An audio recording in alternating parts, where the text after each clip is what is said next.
uyu mubona uyu n'umusirikare uyu n'umusirikare tuvanye ku Rusizi dufashe ihene zari zigiye muri Kongo niyo yarazihagarikiye amanje kudutera amabuye.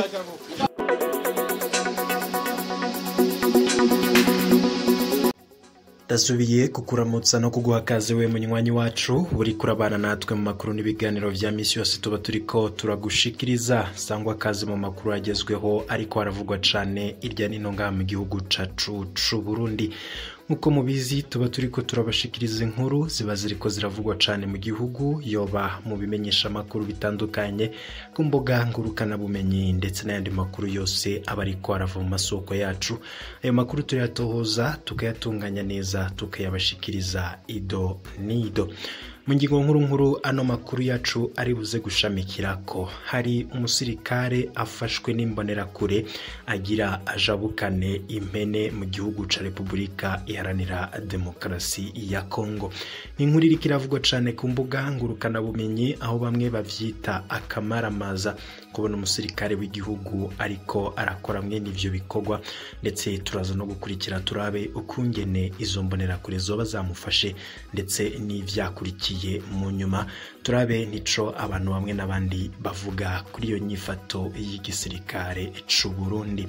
Muzindi nkuru ziriko ziragaruka ko cane leta y'u Burundi hejeje gufata ingingo ikomeye cane. Ni itegeko rihejeje gusohoka ku bantu bose bakoresha imbuga ngurukana bumenyi.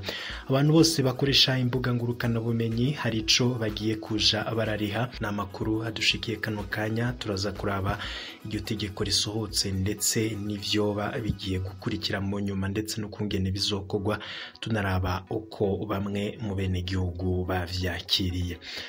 Perezida Evaristo Ndayishimiye amaze urugendo rw'imisi mu gihugu ca Uganda, yari yagiye kwimika mugenzi wiwe. Mu makuru turibuze kugaruka ko turaza kuraba bimwe mu vyafatiwe muri ugo rugendo Perezida Ndayishimiye yari yagiriye mu gihugu ca Uganda. Kuri ubu akaba hejeje kugaruka nga mu gihugu, akaba yari yaherekejwe n'umutambukanyi wiwe Angeline Ndayishimiye. Turaza kuraba ivyavugiwe muri ugo rugendo ndetse n'amasezerano igihugu c'u Burundi cashize ko mukono n'igihugu ca Uganda. Perezida rero Ndayishimiye akaba yasozereye urugendo yaramazemwo imisi 3 muri Uganda. Yari yagiye kwimika mugenzi we Yoweri Kaguta Museveni muri manda yiwe ya 6. Abo bategetsi babiri bakaba baragiranye umubano aho bagarutse ku bibazo bimwe bimwe birimwo ivy'ubutunzi, umutekano ndetse n'isanurwa ry'inyubakwa, nkuko turubuze kubigaruka ko tukaraba no kungene Perezida Ndayishimiye yakiriwe muri ico gihugu n'ivyakozwe vyose. Turaza kubikurikira muri ano makuru. Izo rero ni zimwe mu mfunyapfunyo z'amakuru turubuze kugaruka ko mwido nido. Nimba ipfuza kurajwa mu bambere bashikirwa nayo, tegerezwa gufyonda kuri sabone kugira dushize ko inkuru ube mu bambere bazironka. N'amakuru aba ariko aravugwa cane, amakuru abatohojwe n'umurwi w'abamenyesha makuru bakorera irya nino mu karere k'ibiyaga binini, makuru utazokwigera uronka handi ahariho hose. Sangwa kaze rero wowe tugiye kubana munywanyi wacu ushobora kuba uri kuratwumviriza kuba ari ngaha mu Burundi. Mwese ndabaye kaze munywanyi wacu twumviriza uri mu bihugu by'ababanyi bitandukanye, namwe mutwumviriza muri irya nino mu bihugu vya Afrika, nibagiye nawe wowe twumviriza uri mu makungu ya kure, Amerika, Aburaya ndetse n'ahandi muri ko muratwumviriza nko muri Aziya. Mwese ndabakengurukije cane nanabaha kaze. Reka no makuru yacu tuyatangurire ku nkuru iriko iravugwa cane ku mbuga ngurukana bumenyi. Ni inkuru bamwe babona nk'akamaramaza mu gisirikare. Hari amakuru dufise ndetse muri buze kugenda mubikurikira ngaha muri no video. Murabona umusirikare yariko agerageza kujabukana impene azijana mu gihugu kibanye ca Kongo, Republika Iharanira Intwaro Rusange ya Kongo.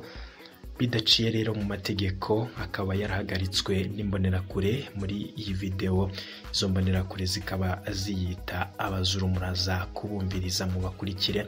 Izo mbonerakure rero turumva muri ino video zikaba zigabisha uyu musirikare w'igihugu Kongo, zimwaka inkoho ndetse zikanamukubita. Iri ni ibara ku gisirikare c'u Burundi kubona umusirikare yambaye umwambaro akora iryo bara. gusa ibi vyatumye twibaza none imbonerakure zirafise uruhusha rwo guhagarika umuntu na cane cane ingabo y'igihugu ndetse bakanamugabisha kumwaka inkoho no kumukubita ubwo bubasha babuhawe n'uruhe rwego mbega imbonerakure ezoba azisigaye ziri mu nzego zicungera umutekano mbere yuko tubigaruka ko reka tubanze dukurikire ibirabana n'ukungene izo mbonerakure zahagaritse uyo musirikare n'ukungene zamufashe reka tubanze tubikurikire.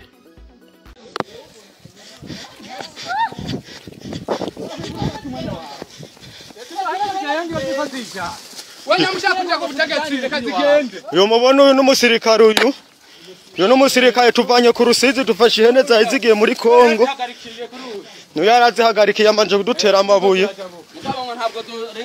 ariko nk'abazuru urabizi ko abashefu bahe kuko yamenyesha turi kwatera amabuye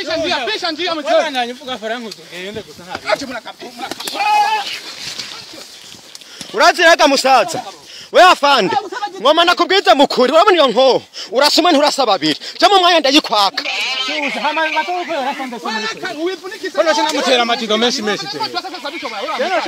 uyu mubona tuvanye ku Rusizi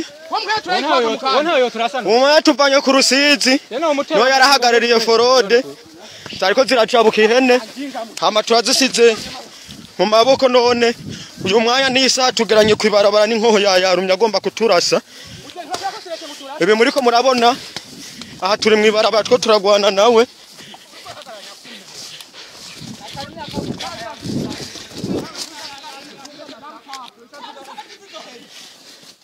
we muze uraje ngoma nakubwire we mu mwanya urajya inkoni wewe nije ndabikubwiye we mu mwanya urajya inkoni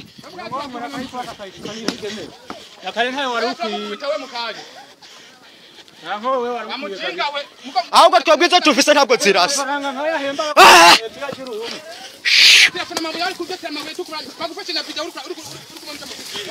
uraze nakubwire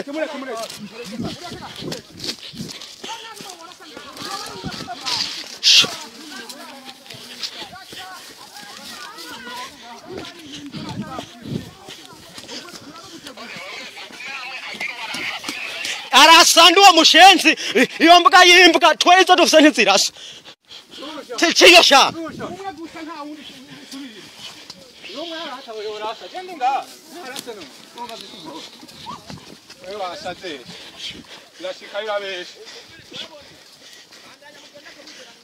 aha none hano twashitse ese ubona ari umwe yofata aho umuntu yase kuyimwaka ntabwo dushoboye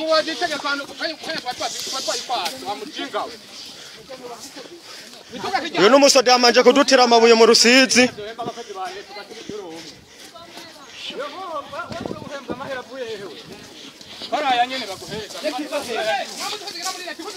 we boni urabizi ko nasaze jewe mu mwanya ngo mana mukubita inkoni yo mu mutwe ndatwe usubira inyuma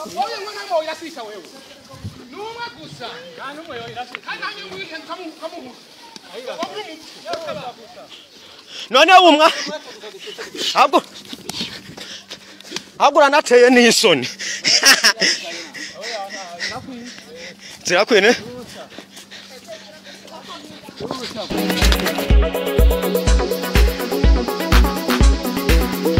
ngivyo rero ivyo bamwe bafata nk'ibara mu gisirikare c'u Burundi aho bivugwa yuko ngo ivyo byose bivana no kuba abasirikare bafashwe nabi kandi ngo batitawe ko bikavurwa yuko rero ngo buri umwe wese yirondera uburyo bwo kubaho na cancane hamaze igihe havurwa imyidogo mu basirikare yuko cancane abato yuko bataronswa ivyatunga imiryango yabo byose rero bikavurwa yuko bamwe mu basirikare baja muri ivyo bikorwa mwe n'ivyo byo gukora ibidakurikije amategeko babivana no kuba ngo babayeho nabi ivyo byose bikaba ari ibintu biboneka ko ari akamaramaza nibara ryaguye mu gisirikare.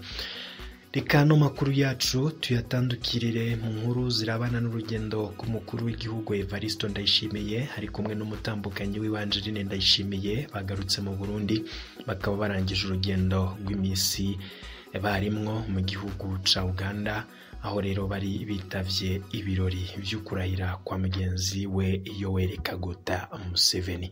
Byagenze gute? Reka tubanze tubikurikire navyo, tuje kubikurikira turaza turaba n'izindi nkuru zose ziriko ziravurwa irya nino kubirabana n'ingingo yafashwe n'abagize leta, kubirabana n'abakoresha imbuga ngurukana bumenyi ndetse n'ibindi byose bigiye gukurikira ku bantu bose bakoresha izo mbuga.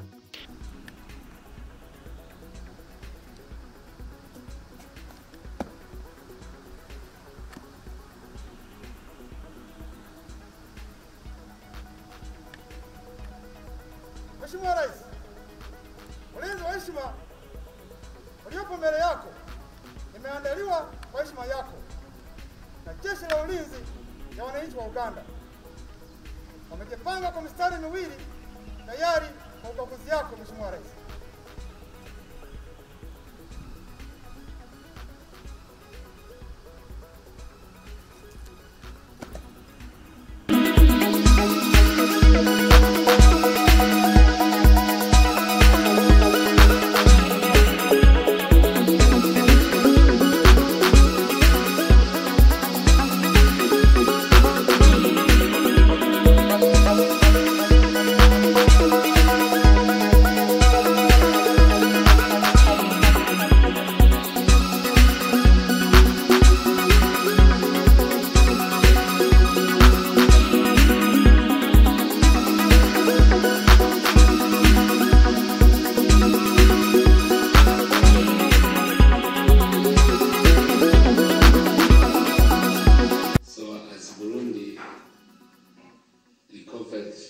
Peace and reconciliation. Now we are going forward to socio-economic development, and they know that a long time ago it was every time there was conflict for conflict, but now is the time to begin development, to look for the life of people. So as a vision country, we are searching everything. We have natural resources in Burundi. We are in a good region, so it is easy to do business with Uganda. And already we see many Ugandans coming to Burundi, and they would like investors also to come.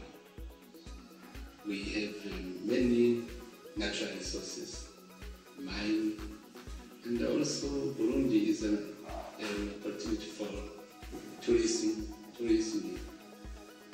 assessment. You know, Lake Tanganyika is one of the wonderful areas. We sometimes we say Côte d'Azur. Tanganyika can be Côte d'Azur, the destination of the world for holidays. So in tourism also we can invest, and also we can exchange in many things. Agriculture, so you are in advance in agriculture, so we came to tell you the real situation of our country. Now the security is there, peace is there, and we are happy that we are supported by yourself, Excellency. We are happy, and to go forward, as you said, we need the meeting of Joint Commission that we work. They will work together as brothers, and I am sure that with you we will go through and we will win against poverty in Burundi. I was trying to talk in English. We are happy also that you support us in the East African community. As you know, we are now prepared to take the chair for East African community, and I am sure that I will not lose when we are together. I have confidence in you, and we continue to advise us so that Burundi can be a country at the same level as others. That's not that we are in the beginning. We can't not evaluate where we are when we are at the foundation. Consider that we are at the foundation, and we need every time your support. I thank you very much for this how you managed to save us, and I thank you for all. Thank you. So we are not going to go for. Nkuko narimejeje kubikubwira ngira tugaruke kuri ino nkuru aho abakoresha imbuga ngurukana bumenyi bagiye kuja barariha itagisi. Biri mu nteguro nshasha igenga amafaranga leta izokoresha mu mwaka uza wa 2021 ushira wo mwaka 2022 ihejeje gutogwa n'inama nshinga amateka y'u Burundi. Kuva ubu ukoresha ubuhinga ngurukana bumenyi wese ategerezwa kuzotanga itagisi ringana n'ibice 18% aguze buke internet y'ama megabyte ashize muri telefone yiwe kuva kuri gigabyte imwe kuduga. Ngo ayo mafaranga azokora mu kubungabunga amabarabara asanzwe mu nteguro ya leta cancane ayo mu gisagara ca Bujumbura, aho amafaranga akora muri ico gisata yadugijwe gushika kuri miliyaridi 28 y'amafaranga y'amarundi, mu gihe atohora arenga miliyaridi 8 z'amarundi. Azoca kandi yaje mu kigega cagenewe ico gikorwa. Ivyo rero bimwe mu nkuru zagaruka ku cane ziriko ziravurwa irya nino, kaba nkengurutse cyane kuri we ubana natwe mu makuru yacu ataha. Muraza gukurikira izindi zose ziriko ziravurwa. Cyo utegerezwa gukora wewe nuko ba warafyonze kuri sabone turonsa amakuru n'ibiganiro ugashikirwa navyo mu bambere. Ibihe byiza nivyo ndabipfurije mwese, mukomeze guhezagirwa aho muri ijya nino.